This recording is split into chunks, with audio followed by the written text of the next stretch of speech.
Bon, le combat Teofimo Lopez, Vasyl Lomachenko. Déjà, qu'est-ce que ça en a pensé? Juste les premières impressions. Première impression,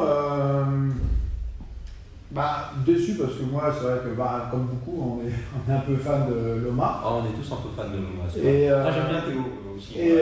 Après, moi, je suis pas un grand spécialiste de la boxe anglaise.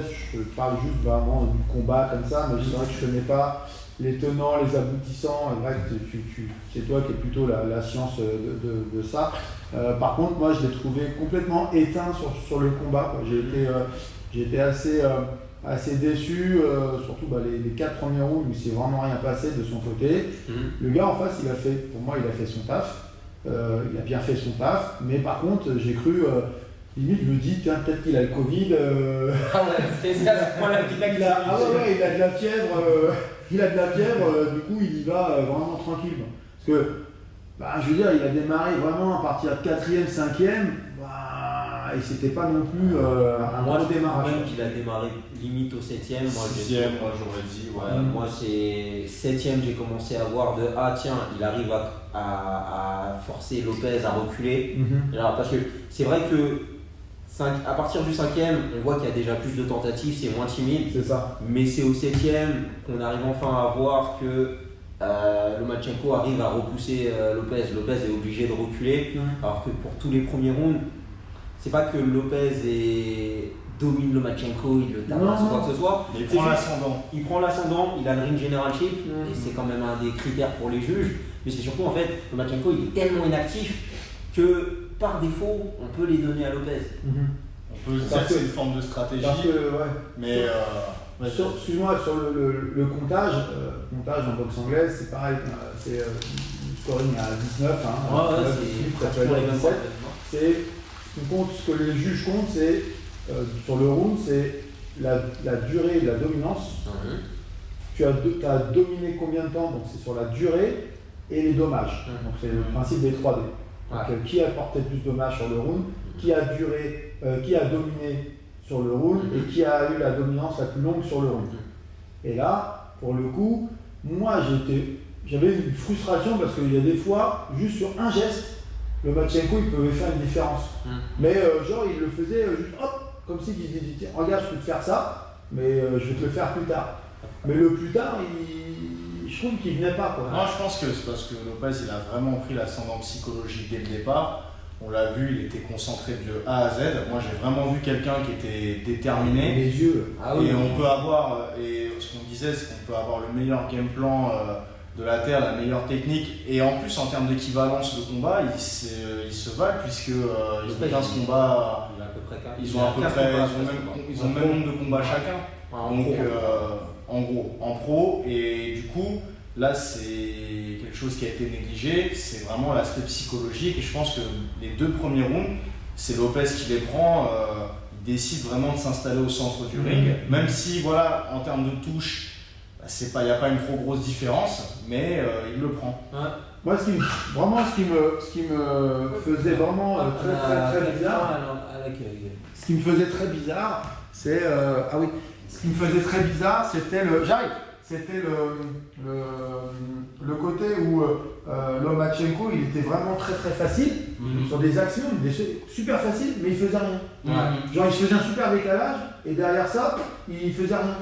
Ça m'a vraiment surpris, quoi. Parce qu'après Lopez était préparé à ce genre aussi de décalage, de débordement. Oui, Lopez il a clairement, en fait, c'est quelqu'un qui a passé une grosse partie de sa carrière à étudier Lomachenko. Après, pour en revenir à ce que disait Louis, on va de toute façon on va revenir là-dessus. Bonjour. On va revenir là-dessus, notamment sur le jugement. Ce qui compte en boxe, c'est agression effective. Donc est-ce que tu touches, est-ce qu'il y a une touche nette quand tu agresses? Est-ce que ton attitude, est-ce qu'il y a une action derrière ton attitude? Après ça, justement, le ring generalship, tu vois, qui contrôle le ring, qui force la personne à reculer. Et là, c'est sans doute un des facteurs qui a été déterminant pour Lopez, parce que pendant une grosse partie du combat, même si Lomachenko est quelqu'un de mobile, clairement, il n'a pas réussi à faire reculer Lopez avant le 7e round. Et quand bien même ça touche dans les gants, parce que moi j'ai vu beaucoup de gens dire qu'en gros Lomachenko avait gagné, d'autres volé. Moi après je suis moins d'accord, pour moi il a perdu. Et quand bien même il aurait perdu, c'est pas un vol. Oui, c'est pas un vol. Pour moi, j'ai trouvé ça légitime et de toute façon, il n'y avait pas une énorme différence de coup. Après, j'avoue, j'ai pas compté les points. Mais déjà, la score machine, elle était bizarre. C'est qu'au 8e, ils ont mis 95-95.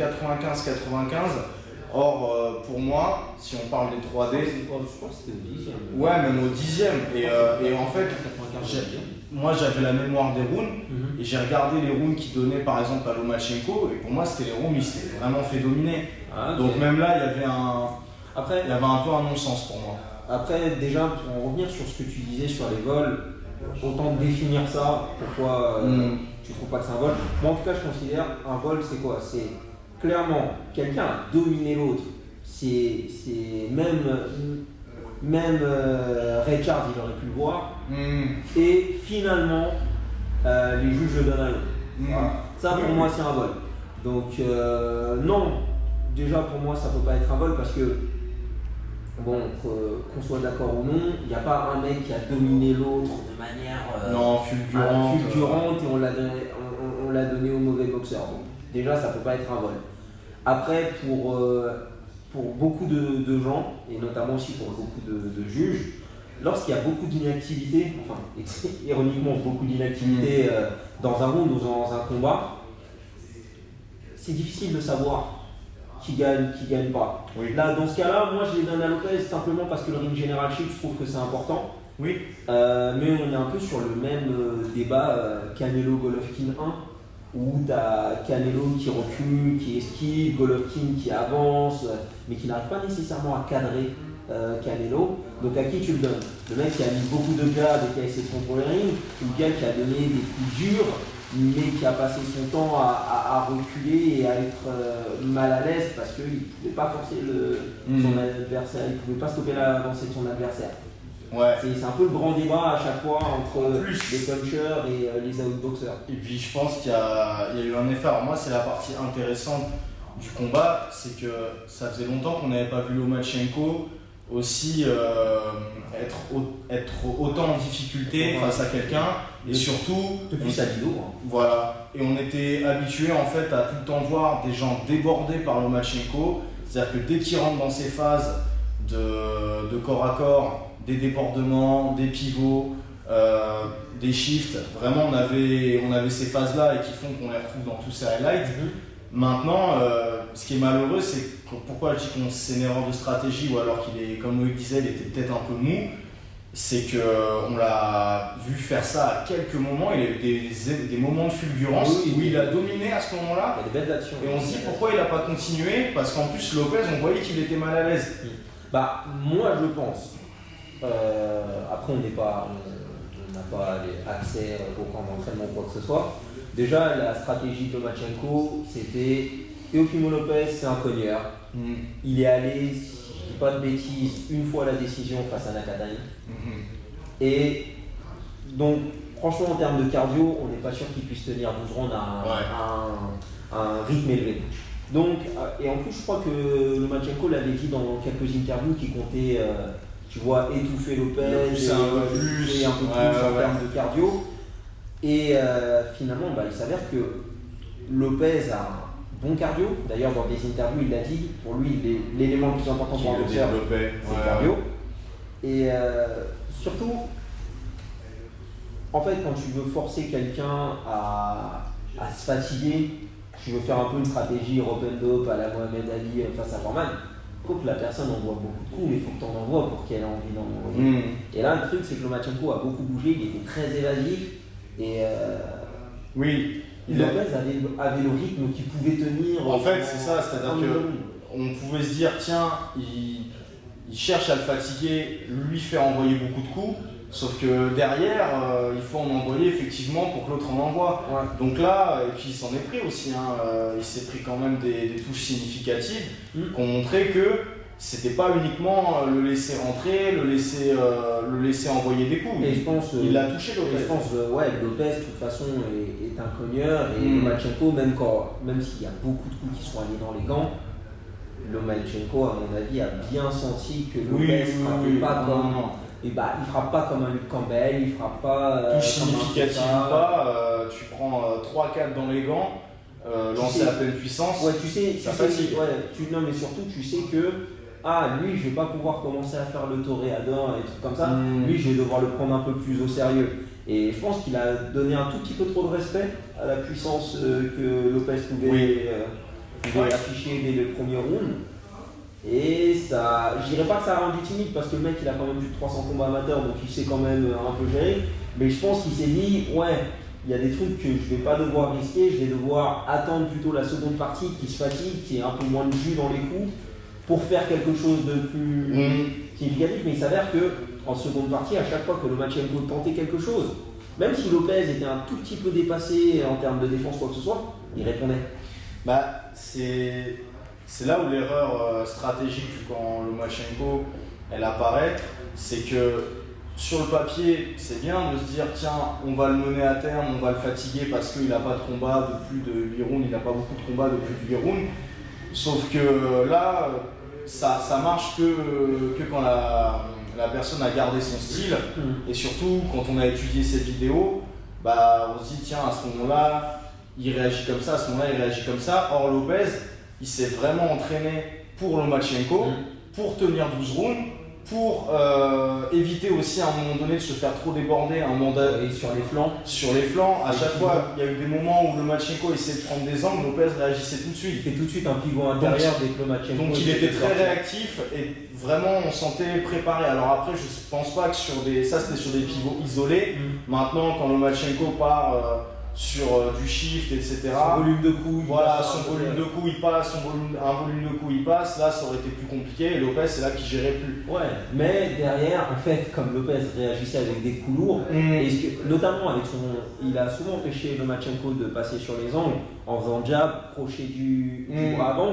Et même si ça avait l'air léger comme ça, bah, ça suffisait pour que Lomachenko il reste sur place. Ouais. Donc à mon avis, oui, il frappe très lourd. Pour ma part, je pense que Lopez, parce qu'il a parlé de potentiellement monter à 140 livres, je pense que Lopez, à part peut-être la taille, il pourrait combattre en welterweight en termes de gabarit. Oui, parce qu'on l'a vu c'est vrai qu'on l'a vu sur la vidéo. On voit quand même une différence de. Le gamin est massif. Ouais, au niveau du dos, quand on les voit de dos tous les deux, on voit qui peut monter effectivement d'une KT.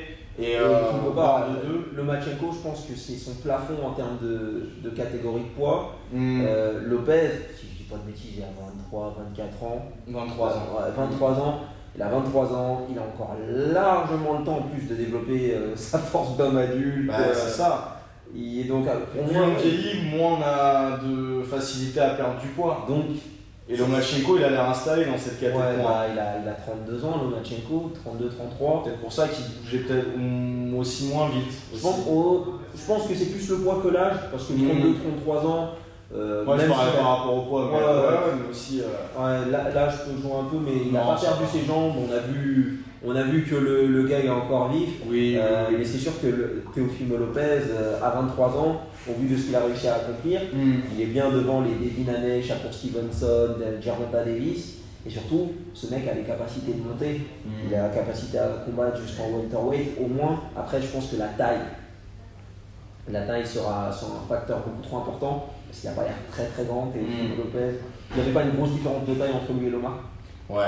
Il y avait vraiment juste une différence de gamme. Mais en tout cas, pour Lopez, c'est une grosse prise d'expérience parce que aller 12 rounds au terme avec Lomachenko, revenir comme il est revenu des fois parce qu'il y a eu des rounds, il a été un peu en difficulté comme le 11e. Il s'est fait couper aussi, même si c'était à 10 secondes de la fin, il se fait couper, donc ça aurait pu être un facteur déstabilisant. Et c'est là où justement il a bien frappé Lomachenko. Et où moi je me suis dit tiens, ça aurait été intéressant qu'il y ait 30 secondes de plus. Ça aurait été intéressant qu'on soit à l'ancienne et qu'on ait 15 rounds. Ouais, ça aurait été intéressant. Là ça aurait pu être sympa parce que franchement, moi le 12e, sur la fin j'ai eu un peu peur pour Lomachenko, il s'est fait toucher 2-3 fois sur des crochets, envoyé vraiment avec tout le corps. Donc c'est pour ça qu'après, j'ai vraiment pas trop de doutes sur la victoire de Lopez. Mais en tout cas, pour la suite, ça laisse présager vraiment vraiment un bon niveau parce que pour lui c'est une expérience assez concluante. De toute façon, la nouvelle génération, que ce soit comme j'avais parlé, Shakur, Stevenson, Devin Haney, tout ça, qui sont de la même génération que Teofimo Lopez. Déjà ils sont tous très prometteurs, mais oui, là Teofimo vient de s'afficher comme dans tous ces jeunes prometteurs le gars à suivre. Parce que bon, déjà il n'y a pas de clause de rematch pour Lomachenko, il n'y avait pas de clause de rematch prévue, donc Teofimo peut faire un peu ce qu'il veut. Il n'est pas légalement obligé d'attacher un contrat forcément. Voilà, donc déjà ça laisse une place à d'autres potentiels combats et surtout en parlant de Devin Haney c'est le champion WBC en titre. Il a hérité de la ceinture quand Loma est devenu franchise champion. Et il s'avère que c'est Teofimo qui a le titre franchise champion WBC. Officiellement, Teofimo Lopez n'est pas incontesté. Il n'est pas champion incontesté. Dans les faits, Lomachenko, il n'a pas perdu sa ceinture face à Devin Haney. Donc là, on a un champion incontesté, mais il y a quand même une contestation de la part de Devin Haney, donc ça peut peut-être mener à un combat Haney-Lopez. Ça peut être super intéressant. Non, moi c'est un combat que j'aimerais beaucoup voir. Après, c'est deux styles qui sont assez opposés. C'est vraiment pas deux styles qui s'emboîtent. Maintenant, c'est ça que j'avais trouvé sur Loma et Lopez. Ils étaient tous les deux très bas sur ses appuis, sur la même ligne, pendant à peu près 6 rounds. Et c'est ça qui était un peu déroutant, c'est qu'on a vraiment l'habitude de voir Lomachenko passer dans les angles, avoir le pied à l'extérieur. Et là, c'était vraiment pas le cas. Et par contre, j'ai trouvé que Lopez, il avait un arsenal défensif assez conséquent. On avait vu le combat, tu m'en as parlé. Moi je suis étonné. C'est pas un gars que je connaissais très bien aussi. Moi je suis étonné d'une chose, c'est que en général le shoot roll, parce que c'est ce que globalement Lopez utilise en arsenal défensif, le shoot roll, j'ai jamais trouvé que c'était très intéressant face à quelqu'un qui avait une garde opposée, parce que tu es vulnérable au bras arrière. Et plusieurs fois, j'ai revu le combat ce matin, plusieurs fois en fait, Loma arrive quand même à toucher avec le bras arrière Teofimo. Donc bon retour. Excusez-moi, il n'y a pas de mille excuses, etc. Il fallait que je fasse quelques inscriptions pour le business, tu dois quand même gérer une salle. Qu'est-ce que je voulais dire est-ce que ça mérite une revanche? Alors pour moi, justement on en a parlé, pour moi non. Déjà en plus il n'y a pas de clause de rematch. Il n'est pas légalement tenu de lui en donner un. Mais pour moi non, pour deux raisons. Pour moi, il n'y a pas vraiment de contestation à avoir, il n'y a pas de vol ou quoi que ce soit, il n'y a pas de controverse. On peut être déçu en tant que fan, je le conçois. Certains trouvent que Lomachenko a gagné, j'ai du mal à voir l'argument, mais pour moi, il n'y a pas de contestation. Les seuls points en fait où tu devrais avoir un rematch, il y a une controverse. Wilder Fury, un draw ou un truc comme ça, personne n'est vraiment d'accord, un vol. Ou un élément qui a fait que tu as perdu. Mais en soi. Et tu penses pas qu'un rematch, pas au niveau sportif, mais au niveau. promo. Au niveau business. Ça serait intéressant ou pas? Businessment parlant, non, parce que justement, on en parlait avec Marius juste avant. On a le cas de Teofimo Lopez qui a toutes les ceintures sauf la WBC. La WBC, c'est Lomachenko qui l'avait et il a dû la céder à Devin Haney parce qu'on l'a élevé à un autre statut qui s'appelle franchise champion. Techniquement, Lomachenko il n'a pas perdu sa ceinture en combat. Il a juste cédé à Devin Haney pour avoir une désignation, si c'est assez flou ce qu'est le franchise champion. Donc en soi, Teofimo Lopez peut se vanter, je suis champion incontesté, j'ai battu le gars qui avait la ceinture et il l'a jamais perdu. Mais derrière, Devin Haney, il a une ceinture. Donc est-ce que ça serait pas plus intéressant de faire Devin Haney face à Teofimo Lopez pour une ceinture, pour un champion incontesté? Je pense que en termes de business, ça serait le plus logique. De toute façon, Vasyl Lomachenko a toujours moyen à mon avis, de continuer à faire de l'argent dans le monde de la boxe.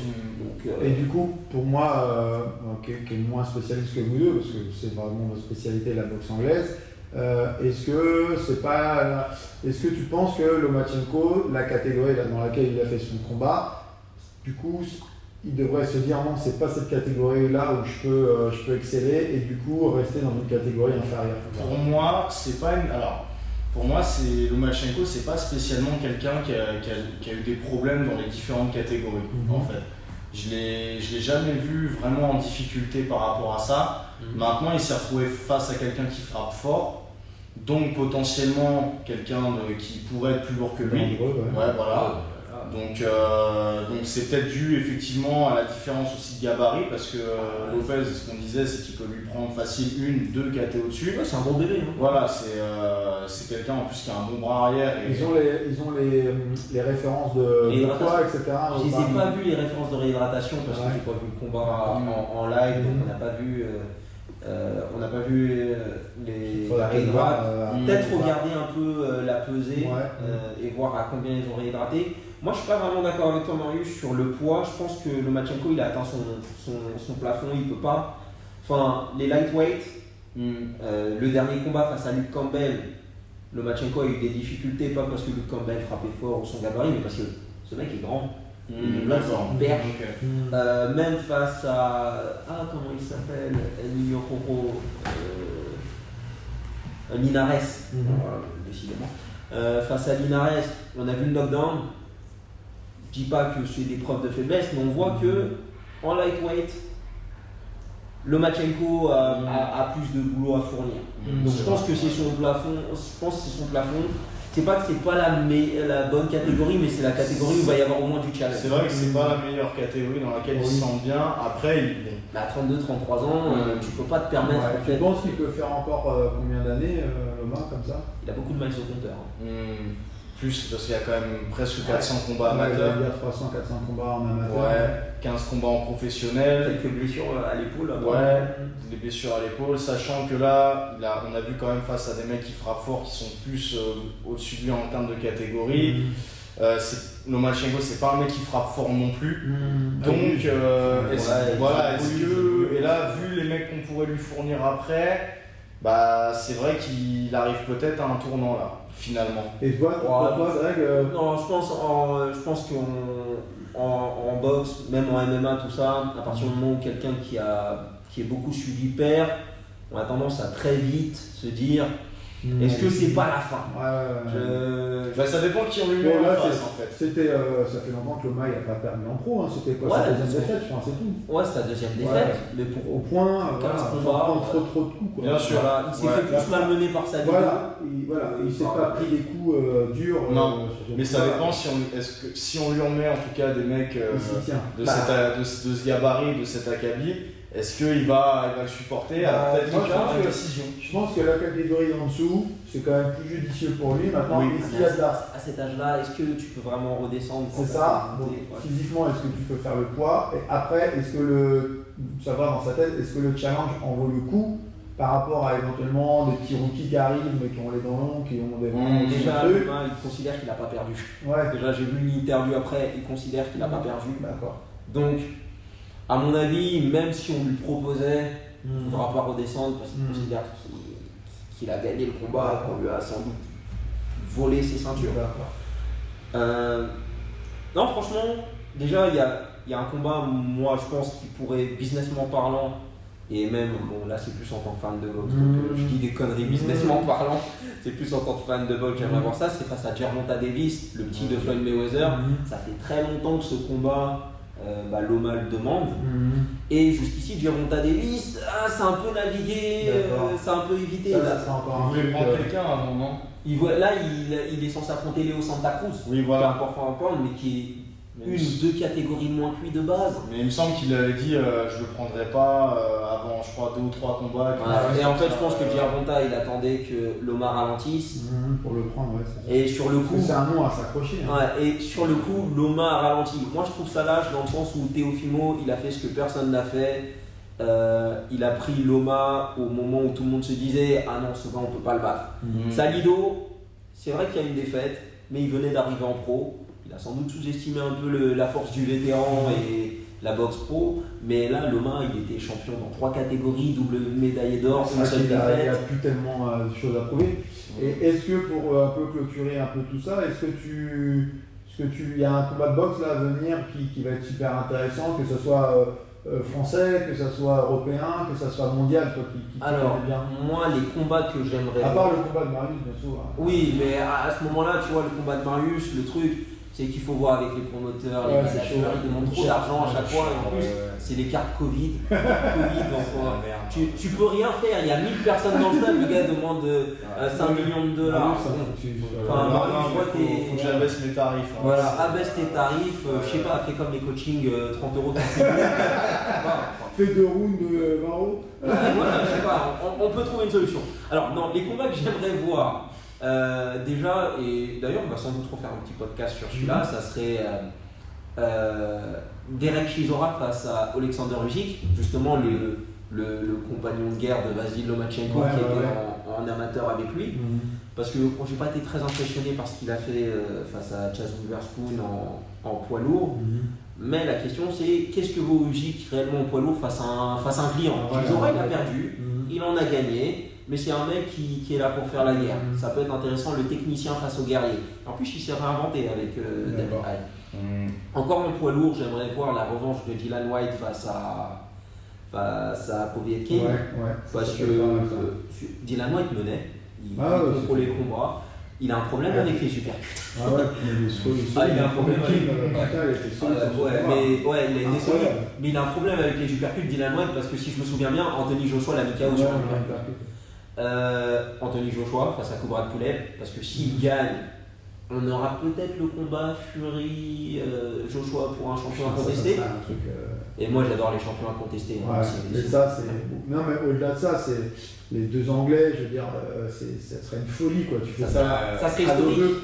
Il ne faudrait pas qu'il y ait le Covid parce qu'à l'O2 Arena, là tu peux remplir genre 60 000 personnes, un truc comme ça. Franchement, le gars c'est un gitan, il va te balancer des sorts et il va se débarrasser du Covid. Puis même sans public, moi franchement je l'accepte. Bien sûr, mais bon, franchement, juste une ambiance aussi. Juste pour entendre Fury parler à son coin et sortir des bêtises, ou même voir Anthony Joshua gérer quelqu'un qui boxe aussi bien que Fury, sachant que récemment, en tout cas depuis sa défaite, Anthony Joshua a montré qu'il avait d'autres couches dans son arsenal. Il est capable de boxer plutôt que de puncher son adversaire.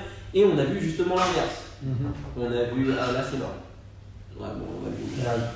Bon, en tout cas, pour moi c'était bon. Je vous laisse. À toute Loïc. Et moi je veux voir du coup Devin Haney Lopez. Devin Haney Lopez, oui. Franchement, je veux le voir. Voilà, c'est maintenant qu'il y a une possibilité, une ouverture, je veux absolument que ça se profile, que ça se mette en place. Alors juste un truc, Devin Haney Lopez, et en même temps, bon là c'est plus pour les fans Instagram et tout, j'ai bien envie de voir un Ryan Garcia Haney si Ryan Garcia affronte Luke Campbell et qu'il fait une belle performance. D'accord. Parce que Luke Campbell a quand même donné des difficultés à Lomachenko. Ça permettrait de jauger 2 ou 3 choses. Bien sûr. En fait, on a une bonne petite trinité là. Ouais. Donc, faut savoir que Greg a une grosse réserve sur Garcia. Alors, pourquoi ? Parce que c'est vrai qu'il a eu à chaque fois plein de retours de gens qui lui ont dit « T'as vu comme il frappe vite ?» Donc, on est un peu partisans sur le même avis, c'est-à-dire que la vitesse, c'est une qualité physique. Mais c'est pas gage de qualité ou d'efficacité. Mais en fait, Ryan Garcia, moi j'ai Amir Khan notamment. Bon. Après, Amir Khan n'a pas de menton. Mais moi, Ryan Garcia, en fait, le truc que j'ai, je suis super content que ce soit avec Eddie Reynoso. Parce que ça montre que, en tout cas, le garçon est super intelligent en termes d'entourage. Parce que oui, il a de la vitesse, mais derrière, maintenant, il prend quelqu'un qui entraîne Canelo, il y a une expertise technique, il y a la force de frappe. Le dernier combat de Ryan Garcia, ok, c'était pas un champion du monde, un gars qui allait détruire l'univers, mais il a fait un super beau combat. Il a fait un beau combat. Le crochet était dévastateur. Oui. C'est juste, moi j'aimerais voir. Ça fait partie de ces boxeurs qui ont peut-être encore une étape ou deux à franchir avant qu'on se dise tiens, j'aimerais bien le voir face à ce gars-là. Voilà, et c'est pour ça que moi cette étape, ça serait Luke Campbell. Luke Campbell, d'accord. C'est un Olympien. Il a donné quelques difficultés techniques à Lomachenko. S'il arrive à battre Luke Campbell, que ça soit techniquement ou carrément par KO, là ça serait vraiment formidable. Oh là là. On pourrait avoir un Devin Haney, Ryan Garcia, qui est en plus grosse rivalité. Ils sont inventés 4 fois ou 5 fois en amateur. Non, mais. Il y a une grosse rivalité. J'aime bien, moi, enfin, c'est vrai que c'est un peu, après, c'est des cuvées, on peut pas les avoir tous au même moment.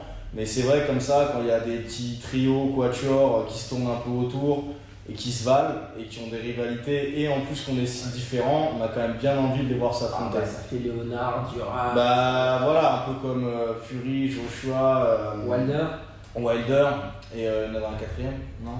Bah, je mettrais White, mais pour l'instant, oui, White, voilà. il a 2 ou 3 comptes à régler avec Povetkin. Wilder, bon, il a quelques comptes à régler avec Fury, mais ça sent. Oui, à l'époque, il y avait Andy Ruiz, mais depuis qu'il a perdu, on le voit moins. Qui s'est mis d'ailleurs avec Reynoso, l'entraîneur de Ryan Garcia. Ah bon? Ouais, c'est bien d'accord. L'entraîneur de Ryan Garcia. Ça peut être très intéressant. Donc, salut toi. Ça peut être très intéressant. On a une salle, on fait chenille. Ouais, il y a le chien qui est là. Bon, bah, je pense qu'on a tout dit. Ouais, en tout cas, c'était un combat super intéressant et hâte de voir les suivants. Nous, on attend Chisora, on attend aussi Oubaali. C'est vrai, Oubaali face à Donner. Ouais, face à Donner, moi j'ai bien envie et franchement, s'il gagne, et j'espère qu'il va gagner, il aura. Non, il sera face à Inoue et il a déjà sa place parmi les grands respects. Grand respect à Oubaali. Ouais. Donner va pas être un combat facile, mais Oubaali c'est une machine. C'est une machine. C'est une machine, ça va être déjà un beau combat, c'est sûr, parce que Donner, j'ai jamais vraiment vu dans un combat chiant. Même ceux qui ont critiqué la performance face à Redondo. Non, moi je trouve que c'était quand même un combat. C'est le gars qui a une longévité. Franchement, Oubaali qui a une longévité dans la boxe, qui s'accroche, qui a eu des périodes d'arrêt, qui est quand même revenu, et là qui avait fait une très bonne performance sur son combat pour la ceinture WBC. Donc, moi franchement, j'ai hâte. Et, voilà, t'imagines s'il affronte parce qu'il a déjà battu Takuma. Ouais. Clairement, Naoya va se pencher. Clairement, tu sais, le côté japonais, je vais défendre l'honneur de mon frère ou un truc comme ça. Ouais, je te chlasse pour l'honneur. Mais Takuma est très bon techniquement, mais il a pas la force de frappe de Naoya. Naoya, je trouve qu'il est moins bon techniquement d'ailleurs que Takuma, mais il compense par une grosse résistance. Oui, et puis un coup d'œil un peu plus aiguisé. Enfin, pour moi, après. Ça, je saurais pas dire. Bon, une chose est sûre, c'est que déjà sur la chaîne, je vais devoir faire comment boxer comme Teofimo Lopez. J'avais promis de sortir celle de Terence Crawford. Elle va venir. Mais oui, je dois faire. Moi, j'ai presque envie de te lancer un défi. Bon, je sais pas si jamais Oubaali gagne contre Donner, déjà ce serait très bien. Alors, s'il gagne contre Inoue, si ça se fait, tu fais une vidéo comment boxer comme Oubaali. Bah déjà promis, je fais une vidéo comment boxer comme Oubaali. Et en plus, ça serait bien le premier français que j'ai sur la chaîne, ce qui est un peu honteux. Ouais. Je suis désolé. Mais surtout, déjà j'aurais pas le choix. Mais surtout en fait, carrément, ce que je ferais, c'est je vais le contacter pour qu'il me dise lui comment il boxe, comment il voit le truc. Parce que moi je l'ai toujours analysé. Mais on n'a jamais le même point de vue que la personne qui est réellement sur le ring. Donc, je le contacterai. Franchement, s'il va Inoue, moi je le contacte. Je le fais même en live, je le contacte. On verra si c'est après Donner ou après Inoue. Mais franchement, déjà après Donner. Franchement, Iba Donner, je le contacte déjà. Déjà. Après, on sait comment ça va se passer. Je vais tenter. On va pas me donner de réponse parce que au final, je ne suis personne. Mais je le ferai avec plaisir. Franchement, je le ferai avec plaisir. Ça serait sympa. Et honnêtement, s'il me dit non, c'est bon, tu peux faire la vidéo, je lui dis au moins choisis les musiques. C'est clair. Crée-toi, choisis l'ambiance du truc et moi je fais le reste.